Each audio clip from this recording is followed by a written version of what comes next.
Okay, so if you've been with us for a while, I don't have to tell you, we've been in this Peace of Mind series, and it's been really fun. I don't know if fun's the word I should use there. It's been really challenging. Peace of mind, mental health, all that stuff, it's very difficult to discuss. It's something we don't talk about often. If you're new with us today, I'm just going to let you know, we have talked about some real doozies of a topic, okay? We've talked about anxiety and fear and worry, and last week we talked about the power of our thoughts. You know, we've talked about trauma, and we've talked about depression, and today we've got one final topic as we kind of wrap up this Peace of Mind series. And if you're curious about any of those topics, maybe you missed some of the weeks, or maybe you just, I'd love to go back and see what we talked about with those things. I want to encourage you. We've created a webpage. Collie mentioned this just a minute ago, colonialchurch.com/mental health. You can just head right over to that website. You can do that at any point in today's conversation. You're not going to offend me at all.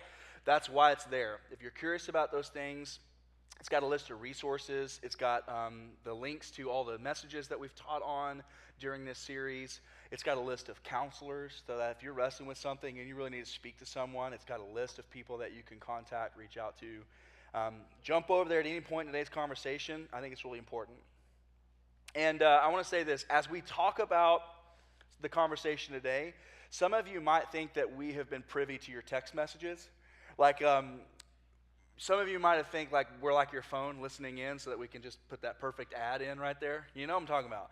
Like, you talk about this one thing, all of a sudden, oh, Facebook, thank you for that, They're listening. I believe they are. I want to say this. We haven't been listening to your text messages. This is not me giving a word to you. This is not Colonial Church trying to facilitate something or manipulate any sort of moment. As I was preparing for this, God just hit me right between the eyes with this. And I want to say that it's God. If you get anything out of today, it has nothing to do with me or this church. It has everything to do with God speaking to you. God is speaking to us. I believe that when we gather like this, God manifests himself here, and he speaks to us. And so if you find yourself identifying with our topic today, I want to say me too, all right? And we can do this. We can learn about this together. Okay, what's today's topic? Today we're going to talk about burnout. And the message title is Burnout Sucks, because I didn't think I could sugarcoat that. It just does. So we're going to talk about that together today. There's been a lot of studies done and surveys done in the last few years, but specifically in the height of the pandemic in 2021, there was a survey of U.S. workers that was done. And what this survey did, what it discovered was over half of U.S. workers feel burned out as a result of their job demands. Over half. So let me give you a visual. This half of the room right here. All of you over here, congratulations, you now suffer with burnout. You guys are fine. You guys are good. You're all right. Over half. This is this visual. At any given time in the middle of a room, over half of U.S. workers are feeling a measure or degree of burnout. And this survey that was done was just based on like work. And we know that like there's a whole lot more that happens in our life than just work, right? Like, it doesn't take into consideration maybe some physical issues, maybe some health issues that are going on, or family drama. Like, it doesn't take into consideration any of that stuff. Kids' schedules. I mean, you guys are busy with kids' schedules. Like, it didn't take any consideration those things. It specifically honed in on just job demands, right?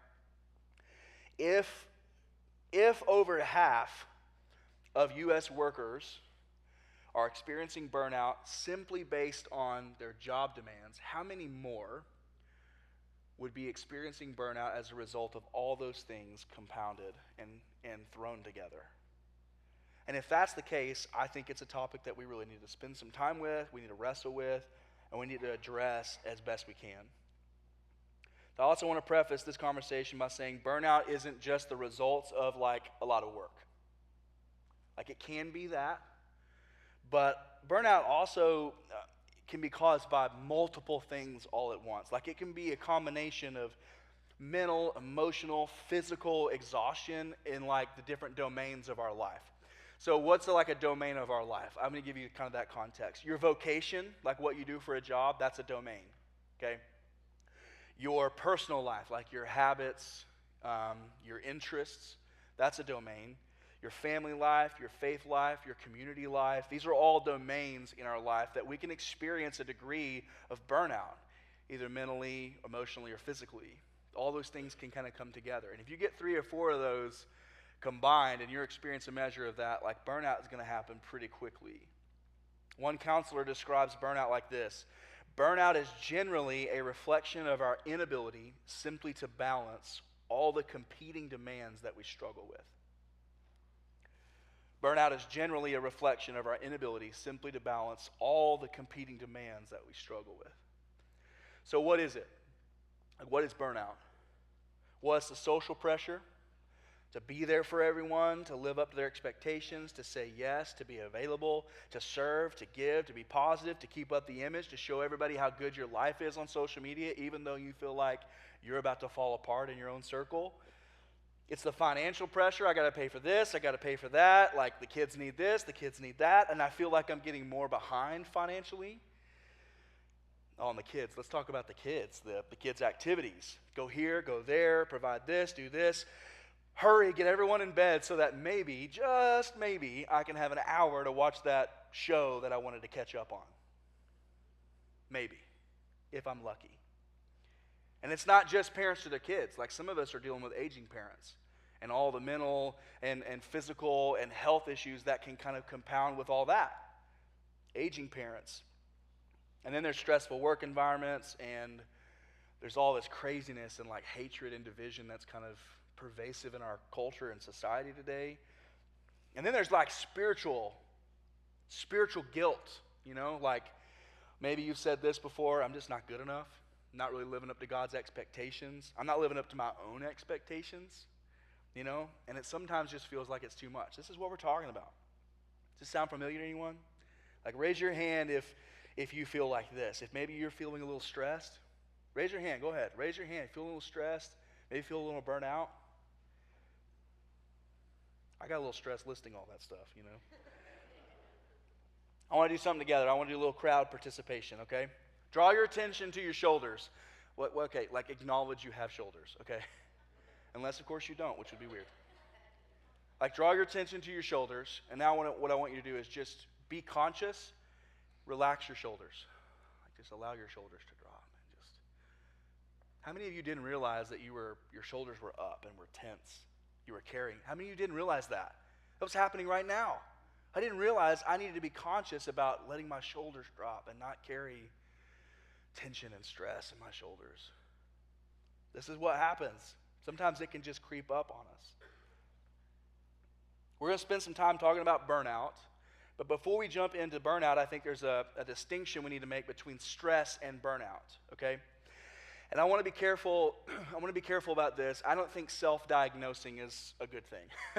I'll say that off the bat. So I want to be careful about asking you to kind of diagnose yourself as we talk about stress and burnout today. But I do think it's helpful that if we start with an assumption, I want to see, like, do I identify maybe more on the stress side of things, or am I identifying maybe with burnout? Like, I think it's helpful if we can, as we talk through some of this stuff, we can identify those two things. Stress and burnout are a little bit different, and here's kind of how they're different from each other. Stress is generally short-lived and related to a temporary project or event. So stress is generally short-lived, okay, relatively speaking. Like if you feel stressed, you could probably point to something happening right now or something that's coming up that's causing you to feel a little tense, you know, like, and you know that relatively soon it'll be over, right? Like for college or high school or middle school students, you might have a project coming up or a test or an exam that's coming up. That's causing a little bit of stress, like it's some stuff that you have to kind of wrestle with. Maybe some of you, we live in a military town, so maybe some of you are getting ready to move. Like you got a new assignment, you're getting ready to move, and that's causing just a little bit of stress. Got a new job, and that change is a little stressful. Maybe there's some type of like temporary event that's causing you a little bit of stress, and you know that will be over when fill in the blank, whatever it is for you. That's stress. Burnout, on the other hand, is chronic stress that feels never ending. Like burnout is like when you feel like you have no relief in sight, like the cycle is never going to break. Like burnout's when you get to the point when you might say, I don't even care anymore. I got nothing left to give. Nothing's ever going to change, and I got nothing left to give. That's what burnout is. The difference between stress and burnout. And like we've kind of given with all of the conversations we've facilitated in this series, I want to just say this. Like if you're struggling or wrestling with burnout, that doesn't make you a bad Christian. It makes you human. Like if you're struggling with this, stress or burnout in your life, unhealthy patterns and rhythms, doesn't make you a bad Christian, it makes you human. Pastor and writer Carey Nieuwhof says this about burnout. I love this, spoke right to me. It says, exhaustion isn't faithfulness, burnout isn't noble, and fatigue isn't a spiritual gift. Ultimately, leaders who never take a break end up breaking. I think we got to read this again. Exhaustion is not faithfulness. How many of you heard pastors or leaders in the church, maybe some friends of yours saying, the devil doesn't take a day off, neither do we? I'm sorry, is he our role model? No. Exhaustion isn't faithfulness. Burnout isn't noble. Fatigue isn't spiritual gift. Ultimately, leaders who never take a break end up breaking. I was like, whew, thank you for that. I want to take a look at Scripture and talk about this together. We'll talk about someone who struggled with burnout, and just like some of you, so maybe some of us here today, you kind of wrestle with this. The guy we're going to take a look at, his name is Elijah.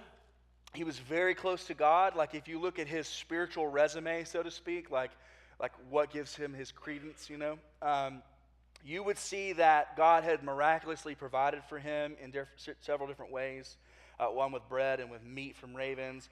God was with him. God comforted him. God strengthened him. Like this guy raised a widow's dead son from the grave. Like he had that kind of thing. He stood down 850 false prophets, like stood them down, took them on. He called down fire from heaven that like burned an altar. He did all this with his faith in God. Like he's like kind of got a killer resume, so to speak. He even stood down like this evil king, Ahab, and he kind of was like, dude, you're sinning against God, which is kind of like a bold thing to do. He prophesied, this is kind of what he told King Ahab. He said, because of your sinfulness, there's going to be a drought for 3 years. And then because he told the king this, the king was like, I ain't going to deal with this guy. So he tried to like rally the troops and go kill this guy. And he tried for like 3 years. It sent Elijah on the run for 3 years. And then, I like how it throws this in here. King Ahab seems to not be able to do the job. Like can't get the job done. So his wife Jezebel goes, move over, dude, I got it. I'm going to take care of this myself. You can't seem to get it done, I'm going to do it. And so she sends like this message to Elijah, and she said, by this time tomorrow, mark my words, you will be dead. All right. Pause for a second. Let's think about Elijah. This guy experienced the nonstop protection from God. He experienced provision from God. He experienced the presence of God. He experienced the power of God. He stood down 850 men, 850 false prophets, stood them down. And then like one really irritated woman makes a threat, and this dude just like completely falls apart. It's amazing what a person can endure. Like someone can criticize you, or you could maybe be having a difficult time with your kids. Something hard that you're wrestling with. Maybe you're dealing with stress at work, or financially you're feeling some pressure. Maybe you get a news of like bad health report. And what happens? You handle it. And then more gets added to your plate. And then what happens? You handle it. And then what happens? More gets added to your plate, and then you handle it. And then you handle it again. And then you handle it again. Until like all of a sudden, there's one thing too many, and then what happens? You fall apart. Like what happened to Elijah? He had done all these things. He was doing all these miraculous works. He was believing in God, and his faith in God was allowing him to do some different things. Like he was a force to be reckoned with the kingdom of God. And it was a lot that he was dealing with. And then one thing too many, he had a threat. Like he'd been on the run for 3 years, running from King Ahab. King Ahab's wife sends him a message and threatens him. And that was too much. That was enough. All she did was threaten him. Maybe that says more about like what happens when a woman's mad at you, but I know that's true with my wife. Woo! All she did was threaten him, and he had enough. And what's kind of interesting there is there's no evidence of her like doing what her husband did, like I'm going to call in the troops, all my ninjas, like no Cobra Kai action happening, you know what I mean? Like she's not sending anybody to kill him. She just says she's going to do it, and it was enough, and he took off.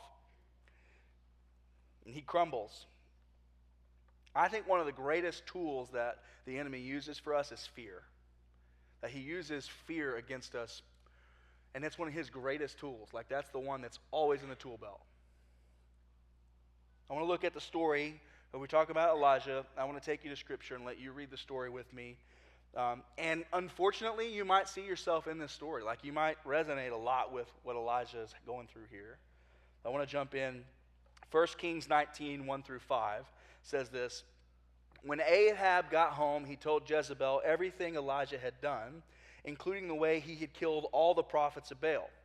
So Jezebel sent this message to Elijah, may the gods strike me and even kill me if by this time tomorrow I have not killed you, just as you killed them. See, that's that threat. Elijah was afraid. He fled for his life. He went to Beersheba, a town in Judah, and he left his servant there. Then he went on alone into the wilderness, traveling all day. He sat down under a solitary broom tree and prayed that he might die. I've had enough, Lord, he said. Take my life, for I'm no better than the ancestors who have already died. Then he laid down and slept under the broom tree. Okay, let's unpack that a little bit together. First, Jezebel makes her threat, right? I'm going to kill you. Then Elijah was afraid. It's his fear kind of coming in right there. And then he ran for his life. He went to Beersheba. He left his servant there. And then after traveling in the wilderness by himself all day, he came to a broom tree and he sat down under it. Then he prayed to the Lord that he would die. And then after he said the words that maybe some of you have said, I know I've said it, I've had enough. And what he's saying there is, I can't take anymore. This is all I can handle. This is all I can handle. And then he prays again, saying, take my life, for I'm no better than my ancestors who have already died. And then he just gives up. Like he just lays down and goes to bed. Like he just goes to sleep. Elijah had been working hard. He was tired. He was running, scared. He was exhausted. He was stressed. And then eventually he was burned out. How do our bodies respond to stress and burnout? Stress and burnout will often manifest itself in one of three ways for us, and we hinted into that earlier. Well, we might have some mental implications from stress and burnout. Like two things kind of happen in our brain when we experience ongoing stress. The first thing that happens when we experience ongoing stress is our amygdala enlarges. And the second thing is the prefrontal cortex tends to weaken. Okay, I got to say thank you to my psychology professor because she's making me sound much more sophisticated and smart than I actually am. What's the amygdala? What's the prefrontal cortex? I had to do some research and figure all that stuff out. I went to school in Oklahoma, guys. Give me a break. What's the amygdala? It's the almond-shaped part of your brain that alarms us whenever trouble is there. Like it's the fight or flight part of us. Okay? And then when we find ourselves consistently stressed, then we're more vulnerable to that work of the enemy, that fear in our life. We feel a little more desperate, and we have this kind of ongoing and compounding anxiety that we're dealing with. But it also weakens the prefrontal cortex, okay? And that's the part of the brain that helps us make decisions. Like all of a sudden, we used to feel pretty confident and very decisive, and we might find ourselves unable to make some of the most simple decisions, like routine decisions in our life. We might even battle with like a loss of memory or find it difficult to focus. We might see stress and burnout manifest itself in some way. We see this happening in Elijah as he's faced with just one more thing to carry. His fight or flight kind of response kicks in. So that's one thing. Another way is we might experience a physical manifestation. Like because of stress, because of the weight that we're kind of carrying, we might find ourselves fatigued. Like, we might find ourselves with low energy. We might find it really difficult to like recover from normal activities, headaches or aches and pains, like literally feeling the stress in our body. And then because of the stress or pain, we might start to kind of cope in some unhealthy ways. We might start eating, comfort eating. We might start drinking a little too much. We might maybe take too many prescription meds, like just looking for any way to kind of cope with this stress that we're feeling in our life. And we may kind of have some physical manifestations that are complicating and compounding the issue in some real negative ways for us. And we can see this take place with Elijah as he becomes so exhausted, overwhelmed that he crashes. That's where he's like, I fall under this tree and I just go to sleep. Like I'm crashing. And third is we might have some emotional issues with it. As we battle with stress and burnout, we might just maybe not be very motivated. And a lot of people who find themselves in this state kind of have this like total loss of self-confidence. This chronic feeling of self-doubt. Like, I'm a failure, I don't have what it takes, I'm not good enough. We find ourselves there. And if we find ourselves there, we start to feel isolated. We feel alone, like nobody else is going through this. We feel kind of generally miserable. Like we can't enjoy anything. I don't like anything. I don't like my job. I don't like my kids. I don't like my marriage. I don't like my life. And we might slip into cynicism. We might become bitter. I've been there. We might begin to feel like the world kind of owes us something. Like I deserve this and the world owes me this. And what happens is, especially if you're a person of faith, you feel disconnected from God, and you might even start to blame God. Like we've talked a lot about blame in this series. Like, God, how did you let me get here? I can't take it anymore. How dare you, God? Like some of us aren't quite to this stage yet. I want to say that. Like some of us maybe not at that stage. But some of us, and I would venture to say maybe a good bit of us, are right there in the thick of burnout. Like we are experiencing it right now. We don't really know how to change it, like Elijah. So as I was reading this and prepping for this, I want to highlight a few mistakes that I think Elijah made here. I want to say that these mistakes, I think, are some of the biggest and most common mistakes that we see in our culture today. Like it's pervasive in our culture. I think we're trained from an early age to do this. Maybe you like some of these will resonate with you. I think the first mistake we see is we run ourselves into the ground. Like we're like those crash dummies that they use, to test cars. Like we get in there, we go, and then often we come to a pretty quick, painful halt. Like very unhealthy. And we just hit the wall and we crash. Like I think a lot of times we run ourselves in the ground, and that's how it shows up. Elijah ran himself into the ground, again where it says he was afraid, he fled for his life, he went to Beersheba, he was running. And so we're going to put a map up, and I want to show you what this meant. And I want to show you just how far he ran, because if you're like me, you can't do math, and you also don't have any clue what geography looks like. No clue. So if you are reading this and you don't have any idea, this may not carry much weight with you. Like it may not carry much gravity with you, just how far he ran. So he had this map made up, and he started here in Jezreel, and then he went all the way down here to Beersheba, like the southernmost part. These are two separate kingdoms. Back in that time, these were two separate kingdoms. Jezreel was in Israel, Judah, Beersheba's in Judah.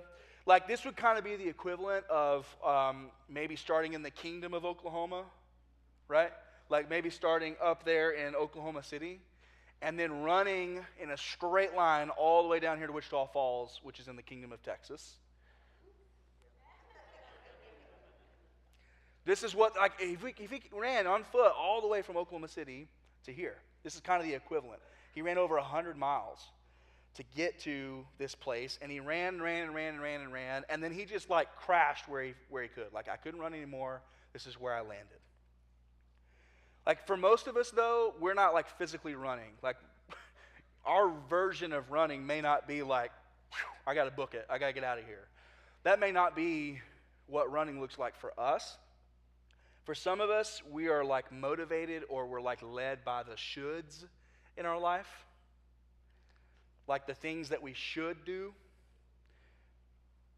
Like for some of you, maybe it's we should have our kids involved in this. We should do this.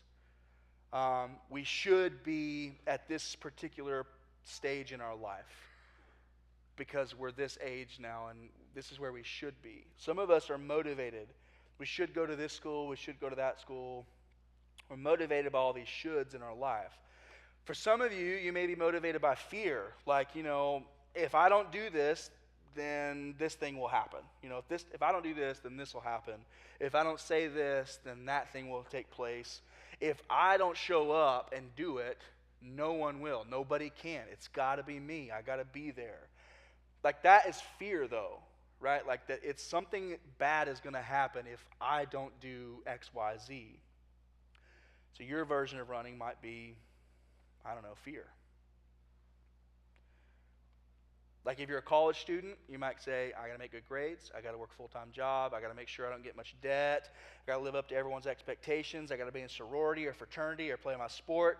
Or maybe you got to be the perfect mom or dad, you got to provide for the family, you got to be at every single event, you got to live up to everyone's expectations, you got to say yes, you got to be there, you can't give up, can't show weakness, you got to be strong.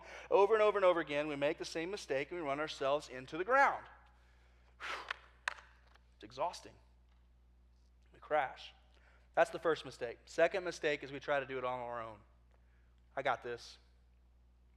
We don't let other people in. We try to make it without being honest. And honestly, we might be vulnerable, but we don't ask for help. And we see Elijah doing this, and you might miss this if you're reading this. He made an incredible mistake in verse 3. When he came to Beersheba in Judah, what did he do? It says he left his servant there. Like he left his wingman, the person that's been doing life with him, doing the things with him. He went on, tried to do battle alone. And you've heard us around here say that 1,000 times. And for some of you, it's your first day here. Welcome. You're going to hear me say this. And you're going to hear us say it a whole bunch. We were created for community. We need one another. And if you try to do this all on your own, you start to think, I can't tell anybody else. I can't let them in. And what happens is the devil starts to whisper lies to you. If you tell them that thing, they are not going to like you. You feel embarrassed. You feel a little too proud to ask for help. We run ourselves in the ground, and we try to do it on our own. And the third thing we talked about last week, we dwell on the negative. We dwell on the negative. We talked about this with negative filtering last week with Pastor Lauren. Maybe there's a lot of good that's happening, but all we can see is the negative. There's a lot of good thing that's happening, but all we see is the wrong. Elijah makes this mistakes as well. He says, I've had enough. I've failed. And in verse 4, he says, take my life. I'm no better than my ancestors. Like, what's he doing here? He's taking a look at those people who have gone before him. I thought I'd do more. Like, I thought I would be better, in some way. Like, the very same thing some of you might be doing. Like, when you compare yourself to other people, you start to feel like a failure. You kind of look at other people. I'll never be happy like them. I'll never be married. I'll never be financially strong. I'll never get it all done. I'll never be skinny. I'll never be as good at that thing that they are. Drive that kind of car. Have that kind of house. I've had enough. And then stress becomes burnout. And you begin to think it's not really worth it anymore. And in Elijah's darkest moment, God came to him. God came to him. God sent an angel. God made the move. God came to him just like he might be coming to you, maybe me today. First King continues on in verse 5, and it says this, Then he laid down and slept under the broom tree, but as he was sleeping, an angel touched him. Sometimes, all we need is one touch from the presence of God. Like some of us, we need an encounter with God. And before I tell you, the angel touched him, and before I tell you what the angel said to him, I want to tell you what the angel didn't say. The angel didn't go, hey, loser, why are you hiding under that tree? You afraid of old Jesse? What's your problem, man? He didn't do that. The angel didn't say, it's a prayer problem. If you had prayed more, you wouldn't be here. The angel did not say that to him. The angel didn't say, hey, bro, it's a sin problem. Like if you maybe sinned less, this wouldn't have happened. You wouldn't be here. That's not what the angel did. He didn't do any of that stuff. What did he do? You know, the angel of God is practical. He said, get up and eat. Get a bagel. Eat a donut, get a protein bar. Get up and eat something. He's practical. He's like, hey, dude, stand up. Take care of yourself physically. You need to eat, bruh. He's practical. So verse 6, he looked around, and there beside his head was some bread baked on hot stones and a jar of water. So he ate and he drank and he lay down again. Get up, dude. Take care of yourself. And after he did that, Elijah laid down again. He took another nap, proving to my wife and to me that sometimes the most spiritual thing you can do is take a nap. Sometimes the most spiritual thing you can do is rest, the Sabbath. Time off. You know what I'm saying? Like eat a donut, protein bar, avocado toast, scrambled eggs, whatever your vibe is, And then like maybe take a nap. Get you some rest. Get some sleep. You're exhausted. You need to rest. Take care of yourself. And the moment you start to do that, here's what's going to happen. The moment you start to eat well, to rest well, the enemy's going to start kind of whispering, hey, you can't afford to do that. Ain't nobody got time for that. You're too important to that thing. If you can't be there, it's not going to get done. Nobody else can do it. Then you start to experience this like false guilt. I'm letting everyone down. You drive yourself to do the very thing that you thought nobody else could do. I'm letting everyone down if I can't. And as a pastor once said, don't let your mind bully your body. Don't let your mind bully your body. Don't let false guilt talk you out of what God commanded. One of his top 10 commandments is to rest. That gets right on up there. Let me say to you, one of the most spiritual things you can do is take a break. Take a day off, take a week off. Be still, know that he is God. Listen, for some of you, God's saying you need a break. Like you need rest. For some of you, you need more than rest. Like at least you need to rest in a different way than you think. You need a different view of what rest is. Let me try to explain this. Like for me, I always just thought, hey, I'm going to work really hard, time off. I got time off in the future. That's going to be enough. I just got to work hard till then I can rest, and I'm going to get time off. It's going to be great. But there's a couple of things that I wasn't really thinking about when I was in that kind of frame of mind. One is that in order for me to take vacation, what I would do is I would work really hard leading up to it. So I would double my workload. And then what would happen is often I'd go take a vacation, I'd come back, and then I'd kind of have to work double hard just to catch back up. So I wasn't really helping much there. Second thing, when I came back from vacation, guess what came back with me? Guess who came back with me? I did. I came back with me. And all of my bad habits, all of my bad rhythms, they all came back. And I just did the same thing. I would go and go and go, and I'd burn myself out again. And what I discovered is that every time I was asked, like, Tanner, what do you need? There's people around me, love me, care about me. I'm in a great community. What do you need? I'd answer things like, I just need a nap. I need to sleep. If I could take a nap, I'd be better. Just get a little bit of rest. It'd be better. Or I'd need to do something fun. I didn't need to get out of here. I need to go out of town, go do something out here, And sometimes that's the answer. But most of the time, that's not really the thing that's going to fix it. And here's the reality. If you're experiencing burnout, you're not just tired. You're depleted. You're experiencing stress today? Take a nap. Eat something good. Take a nap. Get some rest. You experience burnout? You need to be refilled. It's different. How do we do this? Well, you've got to answer the question, what do you need? Somebody asks you the question, what do you need? You need to know what that is. Do the hard work wrestling with the Lord. What is it that you need? I had a friend recently. Maybe you guys have heard of Rooted. You've heard us talk about Rooted. I got a chance to be in Rooted, just finished that up. Best thing in my life. I love it. Got some amazing people I'm getting to do life with now. I had a friend in there say something that stuck with me, and then oddly enough, as I began to prep for this talk today, I found out the experts say the same thing. If you work with your mind, like I do most of the time, you might want to disengage your mind and engage your body. Stuck with me. And honestly, this has proven true in my life. Little known fact to many of you, before I came to work here, I built privacy fences for a living. That's what I did. I was a construction guy. Built privacy fences for a living.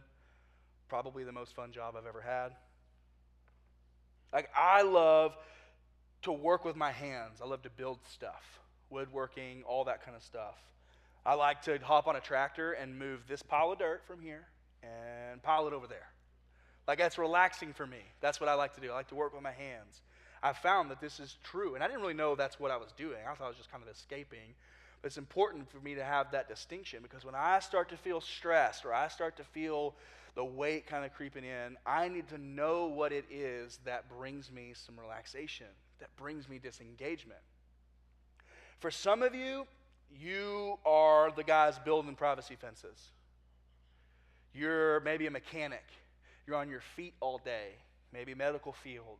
You're doing a lot of things. You might need to disengage, your body. You might need to go to the beach or like read a good book, or maybe get in some conversation with some adults that this conversation stirs your mind, right? Like, it's good for you. You might need to engage your mind more. That's how you might need to rest. What do you need? Like, what do you need? It's different for everyone. You might need different rhythms. You might need a different pace of life. You might need to refill. You might need community. You might need people. What else do you need? I felt really guilty for somebody asking me, what do you need? And I couldn't give them this answer. What else do you need? Starts with a G, ends with odd. Come on, Pastor Tanner. What do you need? God. You might need more God. You might need an encounter with God to bring you rest. Like, not just knowledge, but like the presence and encounter. I'll go back to 1 Kings. We're going to skip down the journey quite a bit. Verse 11, the Lord appears to Elijah, and the Lord says to him, "Go out and stand before me on the mountain," the Lord told him. And as Elijah stood there, the Lord passed by, and a mighty windstorm hit the mountain. It was such a terrible blast that the rocks were torn loose, but the Lord was not in the wind. After the wind, there was an earthquake, but the Lord was not in the earthquake. And after the earthquake, there was a fire, but the Lord was not in the fire. And after the fire, there was the sound of a gentle whisper. And when Elijah heard it, he wrapped his face in a cloak, and he went out, and he stood at the entrance of the cave. And a voice said, "What are you doing here, Elijah?" The wind, the Lord was not in the wind. The earthquake, God was not in the earthquake. The fire, God was not in the fire. Earth, wind, fire. Where was God? God wasn't in the extraordinary. God was in the ordinary. Like, if you'll be still and slow down, God may speak to you in the ordinary moments. Like when you're changing diapers or doing dishes. He will. Maybe when you're paying bills. When you're driving and that person cuts you off. He whispers to you. And one of the hardest things that I had to learn is that God is not in competition with the things that distract us. God is not in direct competition. The things that distract us can't compare to God. It's like a D3 college playing a D1. Like, it's just not in the same playing field, right? He is not in competition with that. We are, but he's not. He's not interested in being the largest billboard that you pass by. Hey, I'm here. You know? He's not one of those people in the mall that go, "Hey, you got a second? You got to try this perfume real quick?" That's not what, he's not interested in that. He's not in competition with those people. And if you're overwhelmed and you're stressed, overcome with anxiety, maybe you're on the edge of burnout, you're asking the question, why is God so quiet? Like, why is he whispering? It's because he's always close. He's always near. God whispers to us because he's always right there with us. He's right next to us. He's in us. If you're feeling overwhelmed with stress and burnout, God may do what he did to Elijah. He may whisper to you, and he might draw you out of that cave, out of that darkness.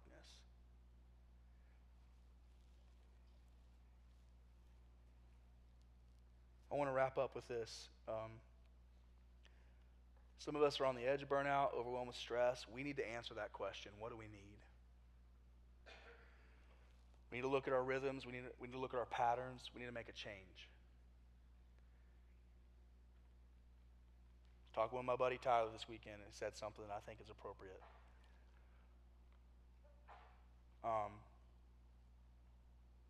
Oftentimes as Christians, we can sit here and I'll give you this quick analogy. Maybe kids, students, mom, dad says, hey, go clean your room. Okay. You pull some friends over and you talk, you know what? What does it mean to clean my room? What is it, what are the benefits of cleaning my room in my life? And I just, I want to get into, what does it mean to clean your room? Mom, dad comes back to you, hey, did you clean your room? No, I didn't clean it, but you know what? I learned a whole lot about it. I learned a lot about having a clean room. Did you clean it? No. I don't think God cares a whole bunch about us understanding things so much as he cares about us obeying the things he's calling us to. We've been in a wonderful series. This series has smacked me right in the face. Somebody would call it spirit slap. Just boom. And I think that if we're not careful, we learned a lot about it, but we're not doing it. Figure out what rhythms and patterns need to change in your life. Daily, what do you need to do? Weekly, what do you need to do? Monthly, what do you need to do? Yearly, what do you need to do? What do you need to disengage your mind and engage your body, or vice versa, and allow God to whisper and to pull you out of that cave? Let's pray together. Lord, thank you for how you speak to us. Thank you that it's not me up here talking about it. It's not any of that. It's you working in our lives. And just as we sang earlier, that you're working, help us to see it. Help us to believe it. Help our unbelief. Help our doubt. And as we obey you and the enemy wants to attack us and pull us down, God, we pray you would protect us. That we could experience what Elijah experienced, your provision, your protection, your power, and your presence. Father, we love you, and we do want to be people who not only wrestle with the things you're calling us to, but put it into action. What are you saying to us today, and what do you want us to do about it? Speak to us, and we'll listen, and we will obey.